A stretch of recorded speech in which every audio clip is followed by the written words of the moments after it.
Hello everyone, here we are. Let's get going with 1 Samuel 27. We're almost at the end of this book, and this is pretty much chronicling Saul chasing David. Okay, David's hiding in the caves of Adullam. So let's see what the next chapter is. 1 Samuel chapter 27. But David thought to himself, one of these days I'll be destroyed by the hand of Saul. Now, this just shows you that we all have those thoughts, don't we? One minute we're up high, we've gotten a prophecy from Abigail, what was his name? Nahab's wife, and Nahab died because he was such a nasty old brute. And there's Abigail giving David and his army provisions, and she's prophesying that you're always going to be bundled up with the living. And here he is now, after the Nahab story, and he's saying, one of these days I'll be destroyed by the hand of Saul. Just like us, okay? The best thing I can do is to escape to the land of the Philistines. Then Saul will give up searching for me anywhere in Israel, and I'll slip out of his hand. So David and the 600 men with him left, excuse me, it's very hot in here. So David and the 600 men with him left and went over to Achish, son of Maok, M-A-O-K, king of Gath. David and his men settled in Gath with Achish. Each man had his family with him, and David had his two wives, Ahinoam of Jezreel and Abigail of Carmel, the widow of Nabal. I'm sorry, it wasn't Nahab, it was Nabal, the old curmudgeon grump who fell like a stone, and 10 days later God zapped him out of this world. When Saul was told that David had fled to Gath, he no longer searched for him. Then David said to Achish, if I found favor in your eyes, let a place be assigned to me in one of the country towns, that I may live there. Why should your servant live in the royal city with you? So here's David now. He's gone over to the Philistines, and he's going to serve the Philistine king, Achish. Okay, so this is strange, but it's just part of the whole journey, okay? So on that day, Achish gave him Ziklag, and it has belonged to the kings of Judah ever since. David lived in Philistine territory a year and 4 months. Now, David and his men went up and raided the Geshurites, the Girzites, and the Amalekites. From ancient times, these peoples had lived in the land extending to Shur and Egypt. Whenever David attacked an area, he didn't leave a man or woman alive, but took sheep and cattle, donkeys and camels and clothes. Then he returned to Achish. It's funny how they plunder clothes. When Achish asked, where'd you go raiding today? David would say, against the Negev of Judah, or against the Negev of Jerahmeel, or against the Negev of the Kenites. Now the Negev is the desert region. He didn't leave a man or woman alive to be brought to Gath, for he thought they might inform on us and say, this is what David did. And such was his practice as long as he lived in Philistine territory. Achish trusted David and said to himself, he's become so obnoxious to his people, the Israelites, that he'll be my servant for life. Okay, Achish. All right, 1 Samuel 28. In those days, the Philistines gathered their forces to fight against Israel. Achish said to David, you must understand that you and your men will accompany me in the army. David said, then you'll see for yourself what your servant can do.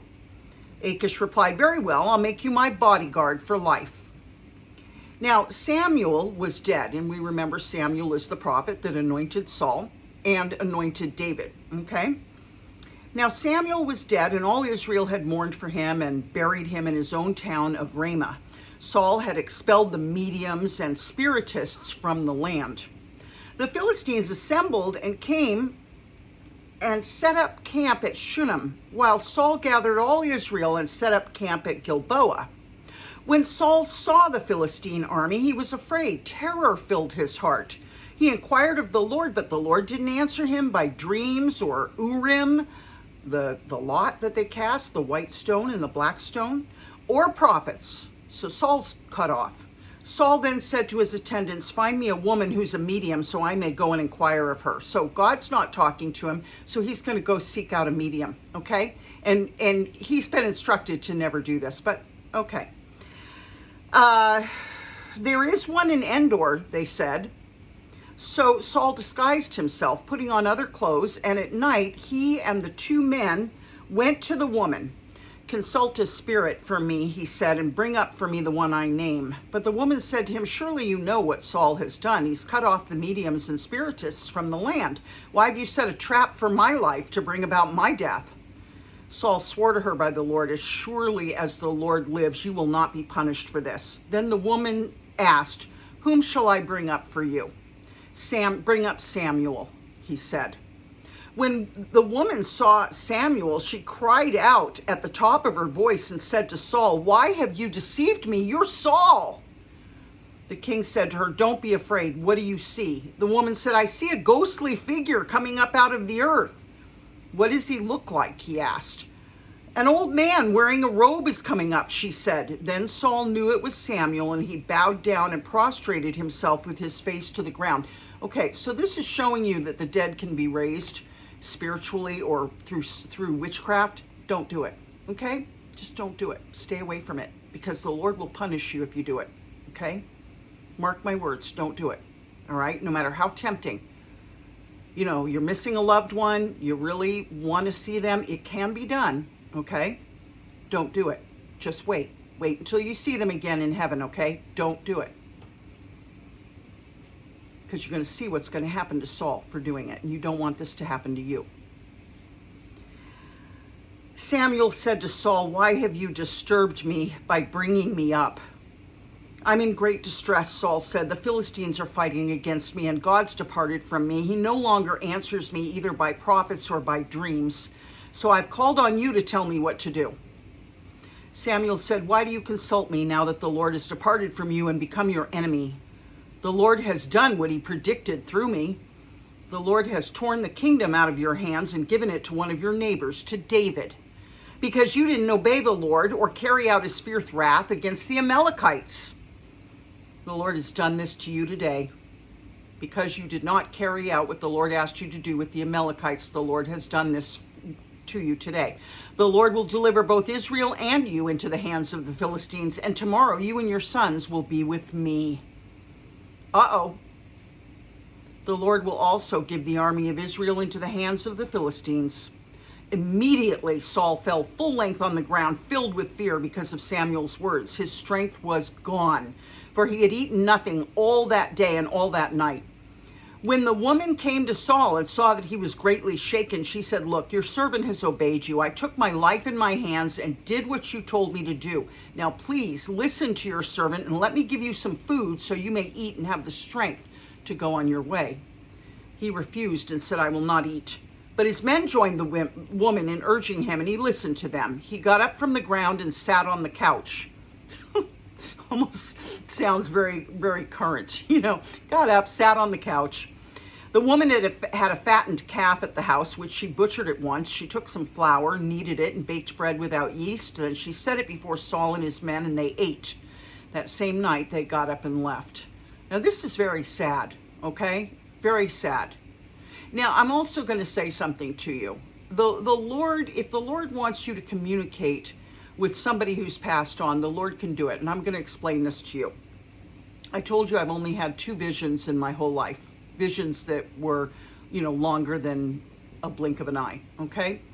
And I don't know how long they were. But after a boyfriend I'd had for 10 years committed suicide, I wouldn't talk to the Lord for about 4 months. I was about 5 years old in the Lord, and I was very angry with him. And I said, I'm not talking to you. Every time I felt the Lord come to me, I said, get away from me. I went to church, I did the do, but I don't remember the 4.5 months after my boyfriend's death, okay? And so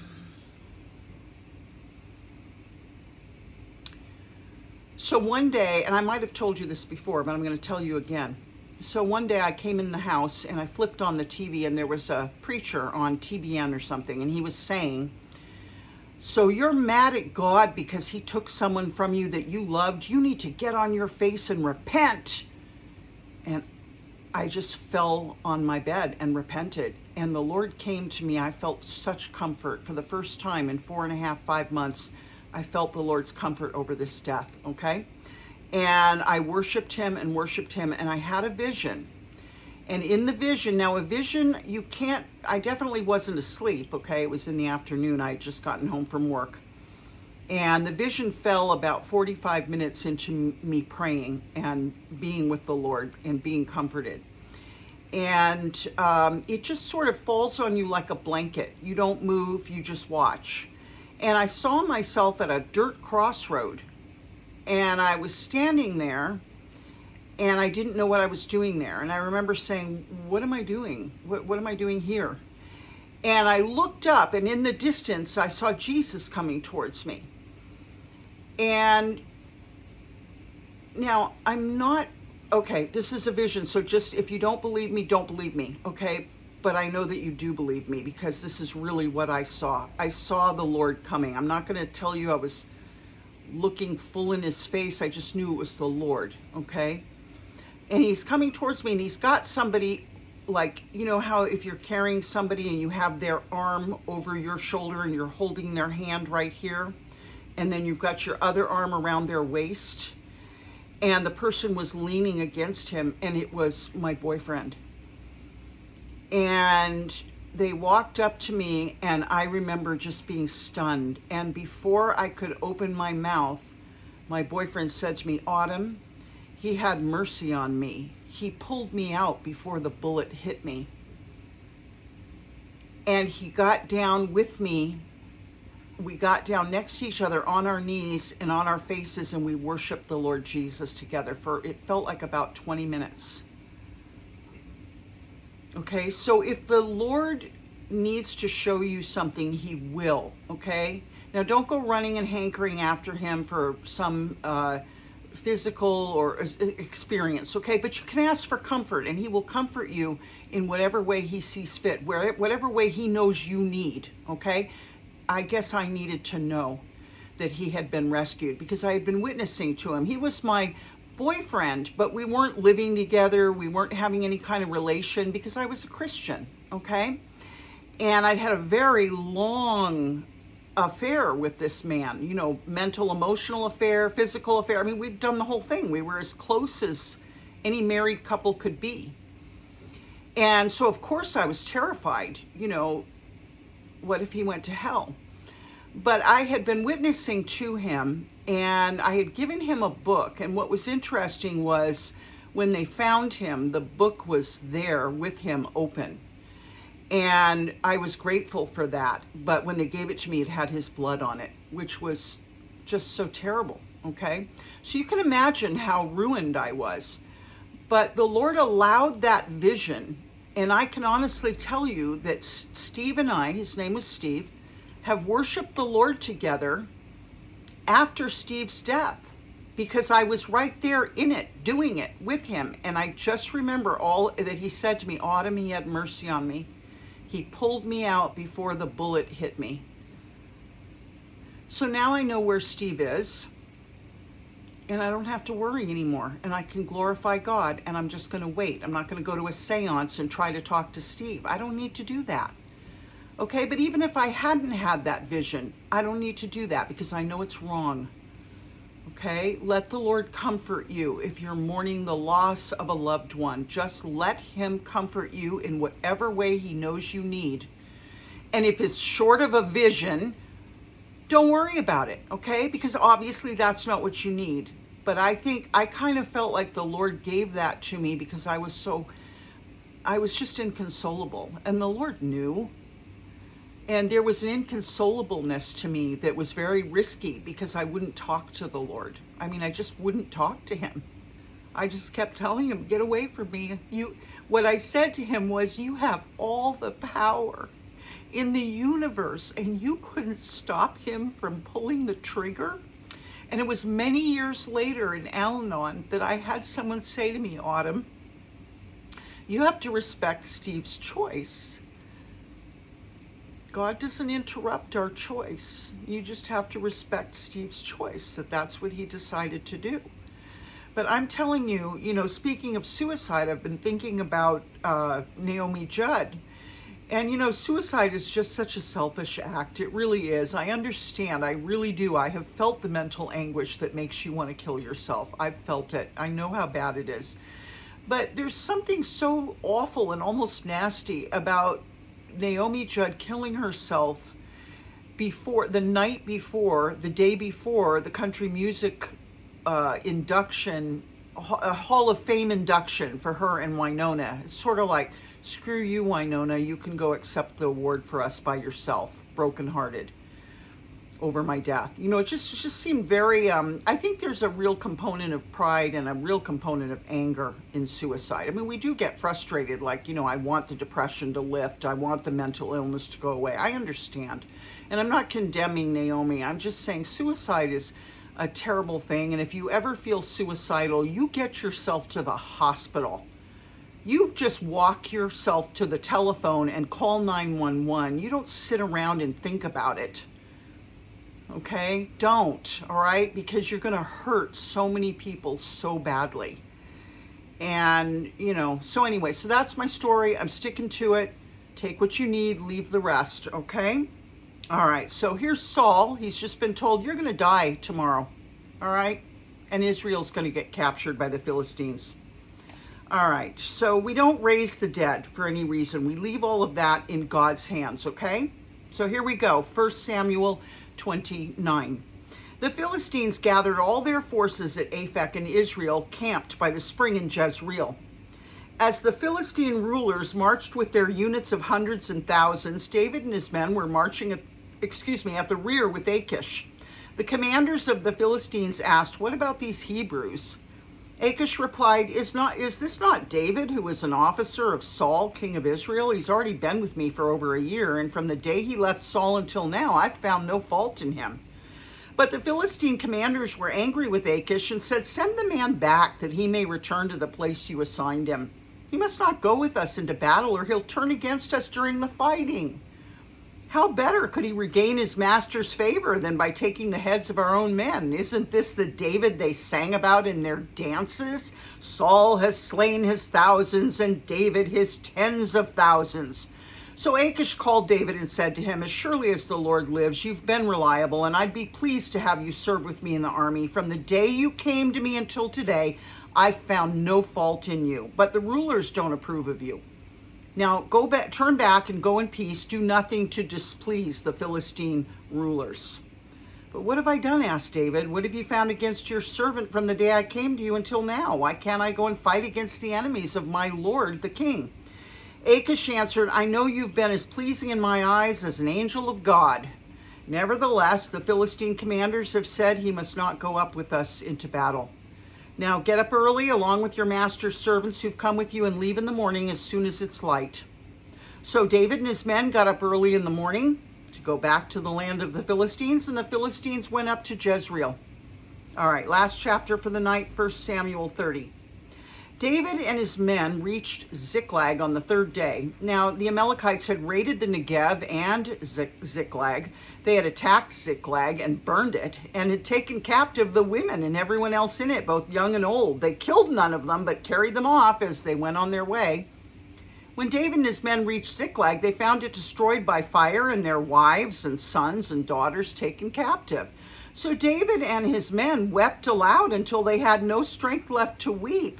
David's two wives had been captured, Ahinoam of Jezreel and Abigail, the widow of Nabal of Carmel. David was greatly distressed because the men were talking of stoning him. Each one was bitter in spirit because of his sons and daughters. But David found strength in the Lord his God. Then David said to Abiathar the priest, remember him, he was the one of Ahimelech's family line of priests that escaped, the son of Ahimelech, "Bring me the ephod." Abiathar brought it to him, and David inquired of the Lord, "Shall I pursue this raiding party? Will I overtake them?" "Pursue them," he answered. "You will certainly overtake them and succeed in the rescue." David and the 600 men with him came to the Besor valley, where some stayed behind. 200 of them were too exhausted to cross the valley, but David and the other 400 continued the pursuit. They found an Egyptian in a field and brought him to David. They gave him water to drink and food to eat, part of a cake of pressed figs and 2 cakes of raisins. He ate and was revived, for he hadn't eaten any food or drunk any water for 3 days and 3 nights. David asked him, "Who do you belong to? Where do you come from?" He said, "I'm an Egyptian, the slave of an Amalekite. My master abandoned me when I became ill 3 days ago. We raided the Negev of the Karatites, some territory belonging to Judah, and the Negev of Caleb, and we burned Ziklag." David asked him, "Can you lead me down to this raiding party?" He answered, "Swear to me before God you won't kill me or hand me over to my master, and I'll take you down to them." He led David down, and there they were, scattered over the countryside, eating, drinking, and reveling because of the great amount of plunder they'd taken from the land of the Philistines and from Judah. David fought them from dusk until the evening of the next day, and none of them got away except 400 young men who rode off on camels and fled. David recovered everything the Amalekites had taken, including his 2 wives. Nothing was missing, young or old, boy or girl, plunder, or anything else they'd taken. David brought everything back. He took all the flocks and herds, and his men drove them ahead of the other livestock, saying, "This is David's plunder." Then David came to the 200 men who'd been too exhausted to follow him and who were left behind at the Besor Valley. They came out to meet David and the men with him. As David and his men approached, he asked them how they were, but all the evil men and troublemakers among David's followers said, "Because they didn't go out with us, we won't share with them the plunder we recovered. However, each man may take his wife and children and go." David replied, "No, my brothers, you must not do that with what the Lord has given us. He's protected us and delivered into our hands the raiding party that came against us. Who will listen to what you say? The share of the man who stayed with the supplies is to be the same as that of him who went down to the battle. All will share alike." David made this a statute and ordinance for Israel from that day to this. In other words, even if you're staying with the provisions, you still get your rightful share of the plunder, an equal share. So he made it a law. When David reached Ziklag, he sent some of the plunder to the elders of Judah who were his friends, saying, "Here's a gift for you from the plunder of the Lord's enemies." David sent it to those who were in Bethel, Ramoth Negev, and Jatir, to those in Aroer, Siphmoth, Eshtemoa, and Racal, to those in the towns of the Jerahmeelites and the Kenites, to those in Hormah, Borashan, Athek, and Hebron, and to those in all the other places where he and his men had roamed. He was very generous. He liberally spread the gifts around. I love you very much. Tomorrow we'll finish this book and we'll go right into 2 Samuel. Don't forget to pray, okay? I love you. Good night.